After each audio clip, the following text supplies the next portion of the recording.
Eder. Mech. Pallister.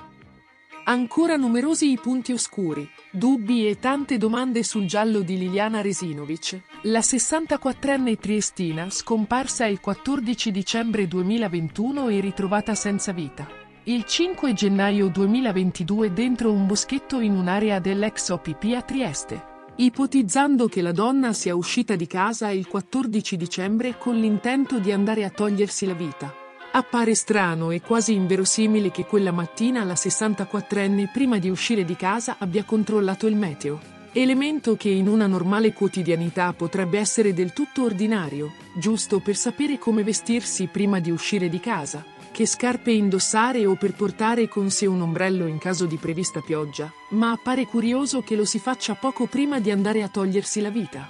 A meno che la donna, quella mattina sia uscita di casa con ben altre intenzioni e non di certo per andare a suicidarsi. Poi le mascherine chirurgiche rinvenute il 5 gennaio 2022 all'interno della borsetta all'atto del ritrovamento del cadavere della donna. Una borsetta indossata a tracolla sulla spalla destra e poggiante sul fianco sinistro. All'interno vi erano alcune mascherine chirurgiche.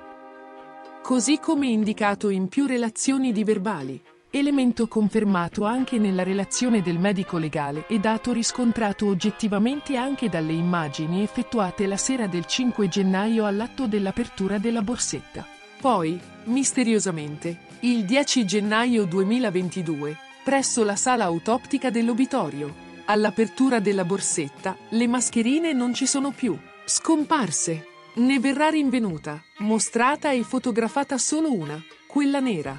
Dove sono finite le restanti mascherine? Inoltre, come mai, nella via Damiano Chiesa, si è provveduto ad estrapolare le immagini dalle telecamere di sicurezza della scuola allievi della polizia solo dell'auto di Claudio nella tarda mattinata del 14 dicembre e non sono state anche estrapolate le immagini che riprendono Visintin quando, intorno alle 15, esce di casa in bicicletta percorrendo in discesa, come da lui affermato, la via Damiano Chiesa, per raggiungere il suo laboratorio di via Donadoni? Immagini che avrebbero potuto confermare e rafforzare le dichiarazioni dell'uomo nella ricostruzione del suo percorso nella giornata di quell'infausto 14 dicembre.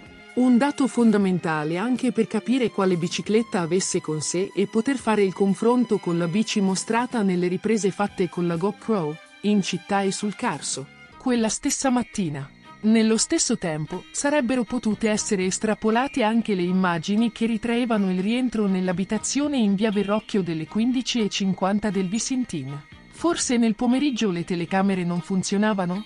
Altra domanda: come ha fatto il telefono di Visintin, la mattina del 14 dicembre 2021, appena uscito di casa, ad essere localizzato alle 7:54 minuti e 18 secondi dalla cella di via Bonomea, dunque molto lontano da via Verrocchio, se dalla sua abitazione Visintin esce alle 7:45, percorre in salita la via Damiano Chiesa, svolta a sinistra per dirigersi verso la strada regionale 58, nella quale viene localizzato alle 8, area coperta da ben altre celle telefoniche.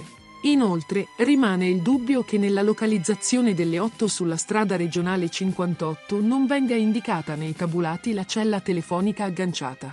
Ergo, appare come un dato sommario e non oggettivo il passaggio del Visintin sulla strada regionale 58 alle 8, poiché non esiste una cella telefonica che abbia il nome SR58. Altro dettaglio importante riguarda i famosi dati del GPS dell'auto di Claudio Sterpin, forniti dalla ditta che gestisce i dati satellitari, in un formato file Excel, senza indicare il numero totale di pagine del file. Un file dunque aperto, ritrascrivibile e modificato in questura, aggiungendo una sesta colonna, per l'inserimento del nome delle vie, cercate dagli inquirenti con l'utilizzo di Google Maps, dal quale si evidenziano diversi salti orari. Ed ancora, la famosa grande zona d'ombra del 13 dicembre. Un grande buco nero del quale non si sa niente, né dove fossero localizzati i due coniugi in Slovenia, né la località nella quale si sono diretti né tantomeno il nome della sauna che il Visintin non ha mai fornito agli inquirenti, neanche nelle sommarie informazioni. Inoltre, perché quello strano booking, effettuato la mattina del 13 dicembre 2021 da Liliana presso l'hotel Gaur di Sezzana? E per ultimo, perché l'utenza del secondo telefono di Liliana, quello che termina con il 7777, viene analizzato per la giornata del 14 dicembre 2021 solo a partire dalle 10:13 minuti e 15 secondi. Ancora troppi interrogativi per i quali si attende risposta in nome di una verità e giustizia per l'infelice e tragica sorte di Liliana Resinovic. Ehi, non dimenticare di iscriverti a questo canale.